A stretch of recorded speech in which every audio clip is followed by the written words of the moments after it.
Hi guys, welcome back to John's Corner. And for this episode, I'm finally touching base on my main hobby, and that is NBA cards. I'm very excited for this episode because as much as I love toys, unboxing and reviewing toys, NBA cards is my number one passion. It's still my main hobby. Now, I made this video so I can give some tips to the new collectors out there and also the ones who would like to go back to collecting. Just like me, this November would mark my third year back from the hobby. Just a disclaimer also, I am not a self-proclaimed expert. This is based purely on my experience. My first tip, know your budget for the hobby. I know everyone has our own priorities. We have a lot of bills to pay. So set aside your budget because this hobby can be very expensive. I've seen new collectors that once they get hooked, they start buying like crazy, and all of a sudden they stop paying for their dibs or their claims. Usually, this happens in the FB groups, the Facebook groups. You don't want to be a joy dibber because word gets around. You don't want to tarnish your reputation and be tagged as a joy dibber. Trust me, you don't want that. So what's next? Where to buy the cards and the accessories for your cards. Since we're here in the Philippines, I'll start out with Robinson's Galleria Mall.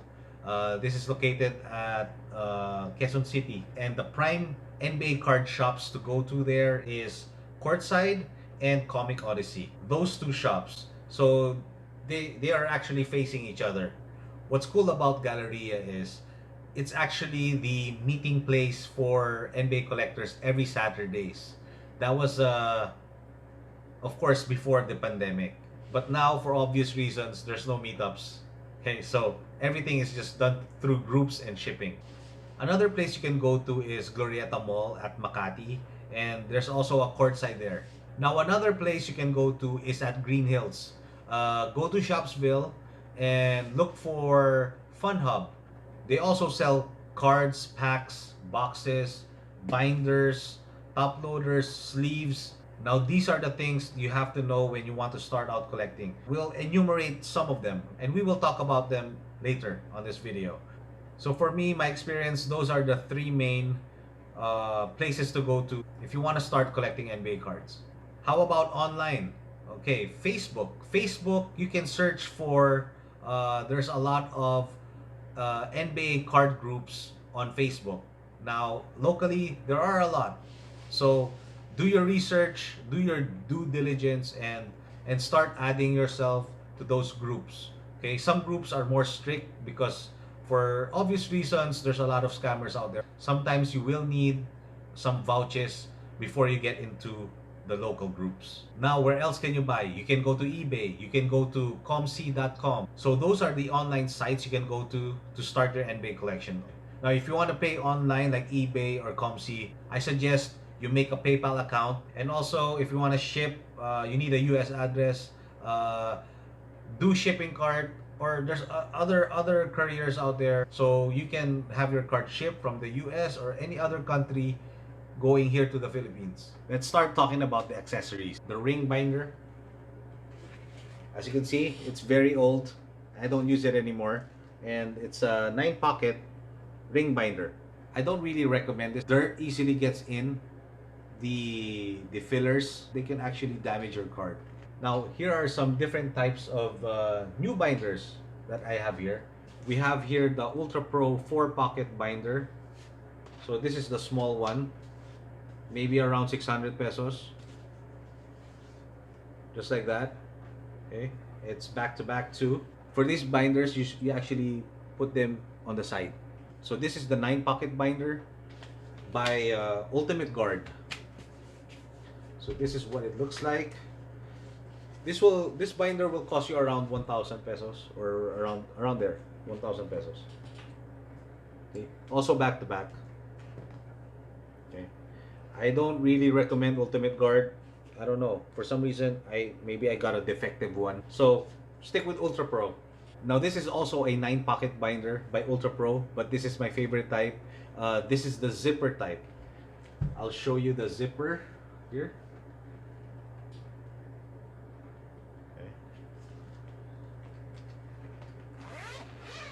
I really like this because it really prevents the dirt to get in and damage your cards. This one is a bit more expensive, but for me, for a few hundred pesos extra, it's very much worth it. Around 1.3, I think. These are top loaders to protect your cards. They also come in different sizes. Depends on the thickness of your card. So when you have a really nice insert, you usually put them in a case. The old school type is the screw case. So you need a screwdriver to seal the case and open the case. The new ones are better. They are called magnetic case, or mags for short. So this is what they look like. I have a sample here. They are easier to open. Okay. There's just a magnet that sticks them together. So this one is more convenient than the screw case. Now the danger here is if it accidentally falls, most likely this will split, easily split and damage the card. My suggestion is just put a masking tape on top, or you can put a sticker if you want.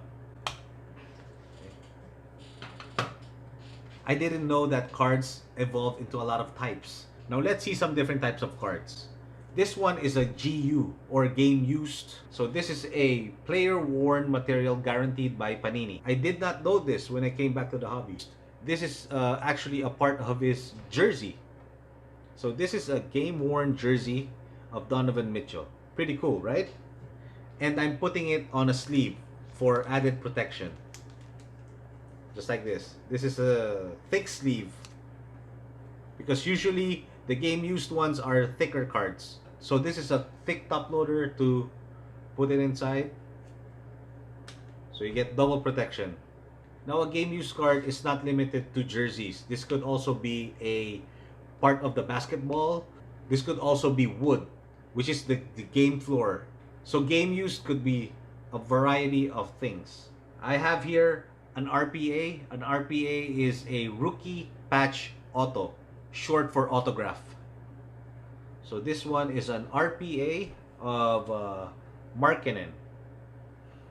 Now the difference between a GU and an RPA is this one is a patch. It's also part of their jersey, but usually it's the outer linings of the jersey, or the lettering, or the number part. This one is a 3-color patch. It's very nice. It's also autograph, and it's on card. Now I said on card autograph because some cards they actually use stickers, like this one. So Panini gave SGA a lot of stickers for him to sign, and Panini put it on the card. So if you're collecting, I think it's safe to say that the on-card autos are much cooler than the sticker autos. If you're starting, you might not be familiar with graded cards. I have here two famous grading companies for the hobby, and that is BGS. This is an example of a BGS. BGS is Beckett Grading Services, and this is the PSA, or Professional Sports Authentication. So these two are the famous ones. So what are the difference between the two? Actually, there are a lot of differences between the two, so we can talk about that maybe in a different video. What you need to know is the higher the grade, the higher the value your card becomes. Now, where to find the pricing of the cards? The card pricing is actually tricky. Before, we had a lot of Beckett magazines, and it's a price guide where you can check out the value for your card. Nowadays, Beckett is more on online, and you can make an account. Actually, I think it's $100 for 1 year. So it's a bit pricey, or you can do 500 pesos, or around $10 per month. If you get 1 year, it's much cheaper. Or you can go to eBay and check out the sold listings. You can see what your card actually sells for. There's actually a lot of things to know about when you start collecting cards. Like, I have here a tall boy. So these are much taller than the usual standard cards. This is what a tall boy BGS graded card looks like. As you can see, this is rare and it's in bad shape. That's why it only got a 2.5 grade. Anyway, this card is still rare. for the tall boy cards, there's actually sleeves for that, but it's hard to find here in the Philippines. I think in the US you can find them, and also uh, top loaders for them. Also, some cards, they are numbered, like this one. You can see that is numbered 82 out of 99. So that means there are only 99 copies of this exact card. So the lower the number means the rarer the card. And you can actually get one of one cards nowadays. Now, those are very, very rare and very pricey. As much as I like to share more tips with you guys, I think we have to do that in another video, maybe a more detailed video on the different aspects of the card game. But for now, I hope I gave you a really nice overview of the entire NBA card hobby. And I hope to see you next time, guys. So guys, please subscribe to my channel, hit that notification bell so you'll get updated every time I post videos like this. Before I end this video, I would like to share some of my storage boxes that I use. Now, this is one of my favorites. This is it's just a white box, carton box, and it has 2 rows, you can see. Okay, so you can put your regular cards like this. But what I do is I put sleeves and then I just put them inside. But what I like about this is that it also fits the top loaders. The cards that you put on your top loader, it fits perfect. Now if you want to put mags, cards on a magnetic case, it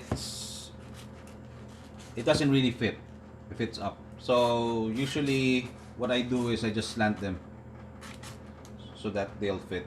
So out of all the storage boxes, this is the one that I use the most. Okay. Now these come in different sizes. There's a smaller one, okay, and smaller, even this small. So they all come in different sizes, depends on what you need. If you know MTG, Magic the Gathering card game, this is mostly used for that. But I suggest this if you're on the go. Let's say meet up with other collectors, or you plan to buy a few cards, and you can store their cards here. Okay. So these are very portable, only 50 pesos. There are other storages like these which are customized. Now this one I got from one of the members in the card community, one of the well-known members in the card community. And see, you can fit number of cards here, and it also fits the graded cards. So these are pretty cool, and these come also in different sizes. As you can see, I put silica gel on my boxes just to prevent some of the moisture to accumulate, because some cards, especially the 90s, like the chrome cards, they call it hulking or greening or fading. Very prevalent to the old cards because of the humidity, the moisture. So that's why I bought these silica gels and change them from time to time. Now this one is a bigger box. Okay. Also customized box. Let's see. Usually I put just those two, either the graded cards or the max. Okay. I bought these boxes a long time ago, and I actually forgot how much they cost. I'll see if I can share with you guys his Facebook profile info. Okay, so you guys can contact him yourself. Now these are the sleeves. So these two are pretty much the same. This one, you can see it's thick. This one is for the thick cards. You can see the price, Comic Odyssey, 70 pesos. Now, the normal sleeves, they usually cost around 40 to 50 pesos. But because of the low on supply, shipping difficulties because of the pandemic, these have skyrocketed. I've seen them go up as much as 100 pesos or even more. So some resellers are really taking advantage of these. Also the top loaders. As you can see, I don't have any more brand new top loaders. They're all out of stock. Resellers have been selling sleeves and top loaders at a really high price. But hey, what can we do? It's the law of supply and demand. And right now, the supply is very low. We'll make more detailed videos in the future because there's too many aspects in the card game just to put in one video. I think it's best to make separate videos depending on different aspects of the hobby. So guys, thank you for watching, and I'll see you guys again on my next video.